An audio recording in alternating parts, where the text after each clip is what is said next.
안녕하세요, 투르먼입니다. 저는 2020년에 JMS에서 탈교한 JMS 2세 출신인데요. 오늘은 최근에 나온 넷플릭스 영화 계시록을 보면서 여기서 묘사된 그 사이비적인 믿음이 실제로 제가 경험한 것과 얼마나 비슷한지 한번 리액션을 해보도록 하겠습니다. 오, 지금 막 몸싸움을 하고 있어요. 오, 교회에서 준 옷을 입고 있어.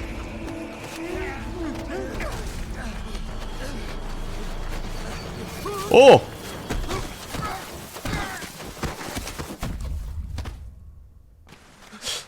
이거는 의도했다고 할 수 있을까요? 모르겠네.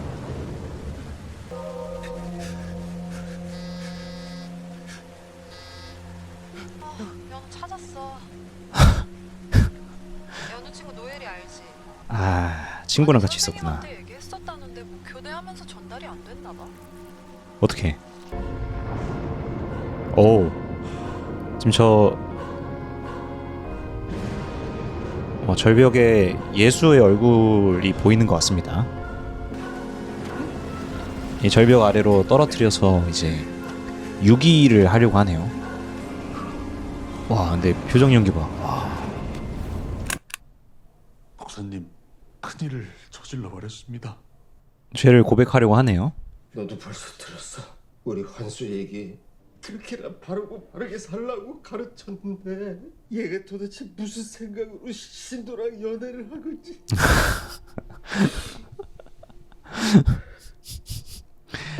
멀쩡한 사람들이었군요. 한수 결혼한 지도 얼마 되진 않았는데 심지어 유부남이었어.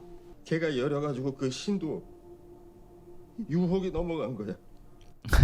자기 아들이 유혹에 넘어갔다고 환수한테 편향적으로 생각하는 목사의 모습입니다. 지금 짓고 있는 하늘사람 교회 말이야. 자네가 좀 담임을 맡아줬으면 해. 주님의 뜻이 그렇다고 하시니 우리야 다 그분 뜻에 따라 사는 사람들. 공교롭게 또 이 장면에서 또 예수의 얼굴이 보이네요. 주님의 뜻을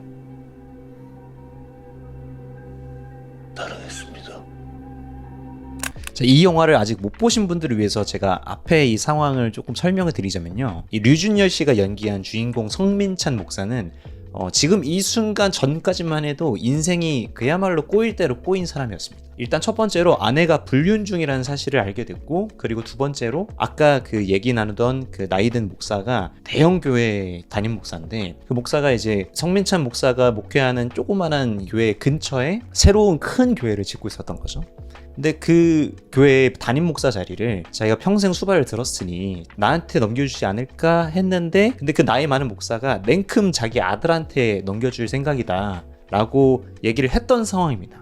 거기서 일단 2차로 멘붕이 왔죠. 그런데 설상가상으로 자기 아들이 사라졌다는 연락을 받은 겁니다. 그래서 그날 잠깐 교회에 찾아왔었던 전자발찌를 차고 있던 권양래 라는 그 사람을 의심하고 쫓아가서 실랑이를 하다가 권양래가 발을 헛디뎌서 절벽 아래로 떨어진 거죠. 이 목사가 살인을 저지른 꼴이 됐잖아요. 그런데 공교롭게도 이 사건 이후에 성민찬에게 모든 일이 잘 풀리기 시작합니다. 그리고 그 대형교회 목사가 그런 말을 하죠. 이 모든 게 하나님의 뜻인 것 같다. 하나님의 계획인 것 같다. 자기 아들이 불륜을 저질렀음에도 불구하고 그것마저 하나님의 계획이라고 퉁치고 있는데, 마침 그 와중에 또 예수의 형상이 저 벽에 보이기 시작하고, 이 이후로 성민찬 목사는 자신의 어떤 광적인 행동들을 모두 다 이게 신의 계시에 따르기 위함이라고 합리화를 하기 시작합니다.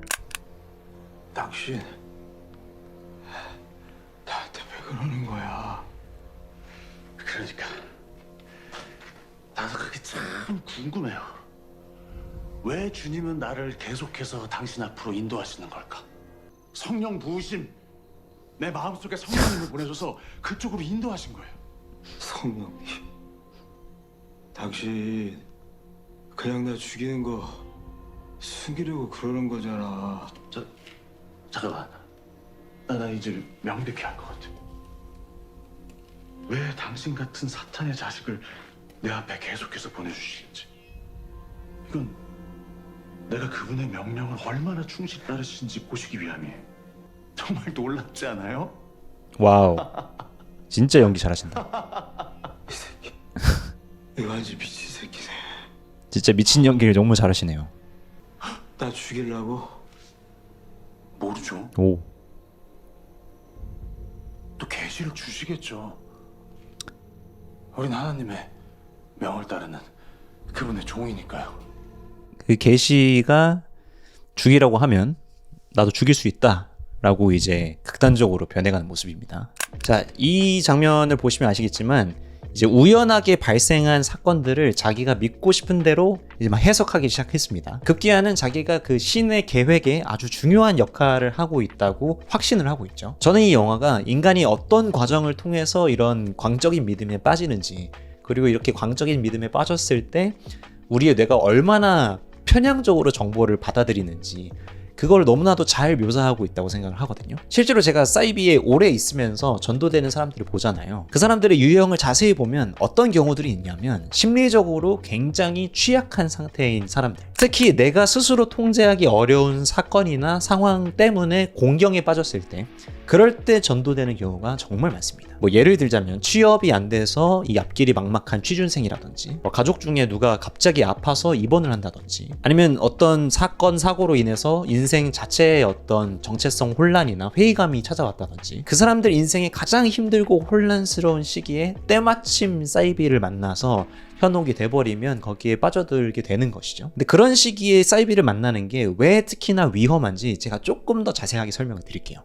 제가 경험한 바로는 인간은 인과관계가 설명되지 않는 어떤 사건을 경험하면 극도로 불안해하는 경향이 있습니다. 사실 인생을 살다 보면 어떤 논리나 인과관계로는 설명이 안 되는, 순전히 운에 의해서 결정되는 그런 사건들이 비일비재하거든요. 그런데 그런 인간의 논리와 인과관계 계산으로는 설명되지 않는 것들을 그럴듯하게 설명해 주는 것들이 있습니다. 그게 대표적으로 종교나 미신과 같은 그런 초자연적이고 영적인 영역을 다루는 것들이죠. 뭐 예를 들어서 내가 교통사고를 당했다고 칩시다. 나는 이 교통법규를 너무나도 잘 준수하고 멀쩡하게 가고 있었는데 이 상대의 실수와 과실로 제가 큰 피해를 봤어요.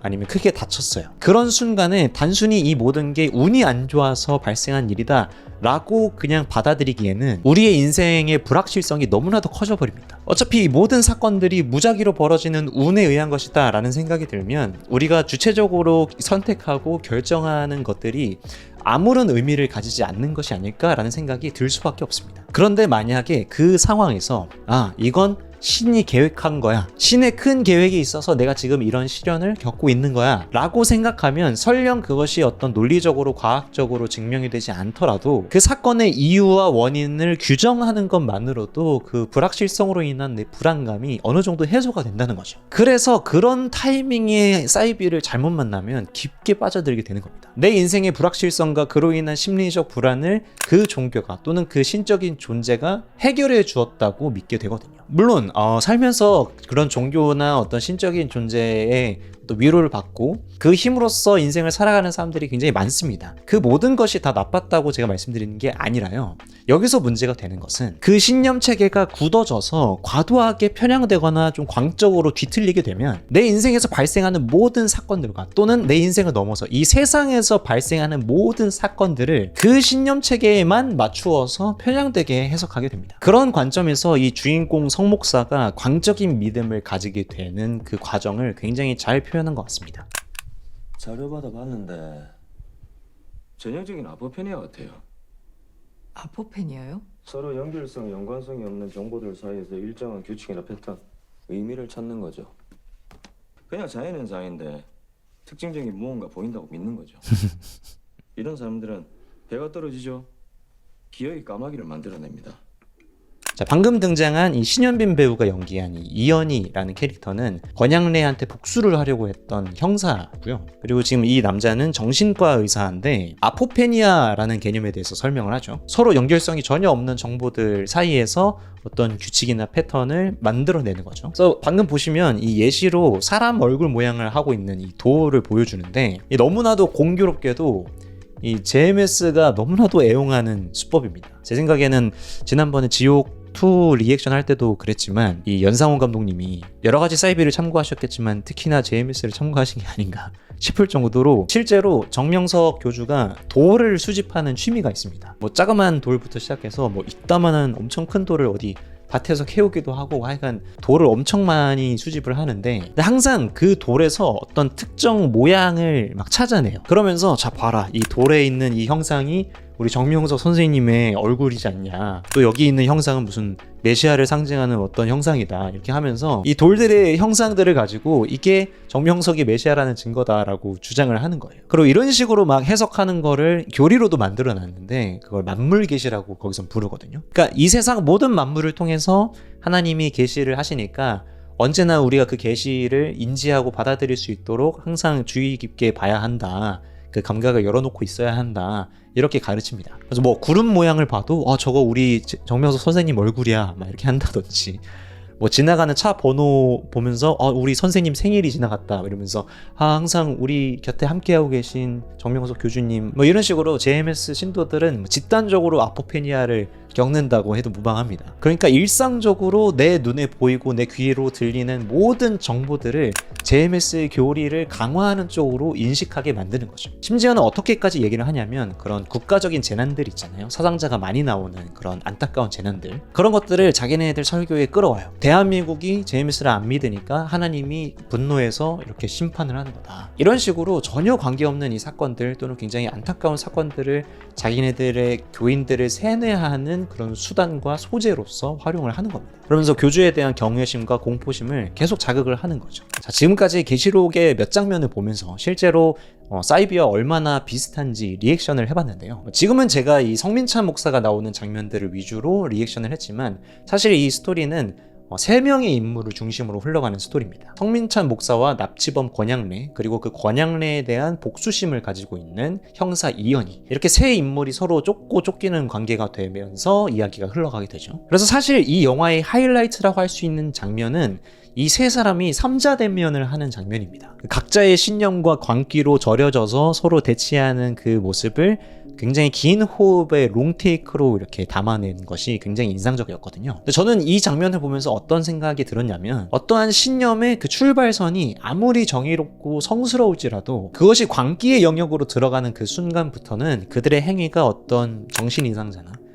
사이코패스나 범죄자의 것과 크게 구별할 수가 없다라는 것을 보여주고 있는 것 같았거든요. 이 연상호 감독님이 보여주고자 하는 그 주제의식이라고 할까요? 자신의 신념과 욕망에 따라서 내가 보고 싶은 것만 보고 듣고 싶은 것만 들으려고 하는 이 작금의 이 사회적 분위기를 지난 지옥이라는 작품에 이어서 여전히 잘 꼬집고 있다라는 생각을 하게 됐습니다. 한 가지 덧붙이자면 이 류준열 씨의 그 광기에 절여져서 미쳐가는 그 목사의 연기는 과거 이 사이비 경험자로서 봤을 때 굉장히 훌륭했다. 그리고 이 영화의 가장 마지막 장면, 이 성민찬 목사가 받은 계시가 과연 신으로부터 온 계시일지 혹은 악마로부터 온 계시일지 그것에 대해서 질문하는 장면이 나오거든요. 이 질문도 결국 이 연상호 감독님이 이 영화를 보고 있는 관객에게 던지고 싶은 질문이라고 생각합니다. 과연 우리가 옳다고 굳게 믿고 살아가고 있는 그런 신념이나 가치관들이 과연 100% 옳고 선한 것일까? 혹시 지금 우리의 상태가 이 성민찬 목사처럼 내가 보고 싶은 것만 보려고 하고 듣고 싶은 것만 들으려고 하는 그런 상태가 아닐까? 만약에 그렇다면 한 발짝 떨어져서 우리 스스로에게 이런 질문을 던져야 한다라고 말해주는 장면인 것 같습니다. 그래서 여러분들 중에서 이런 인간 군상이나 이런 인간의 어두운 본성에 대한 묘사를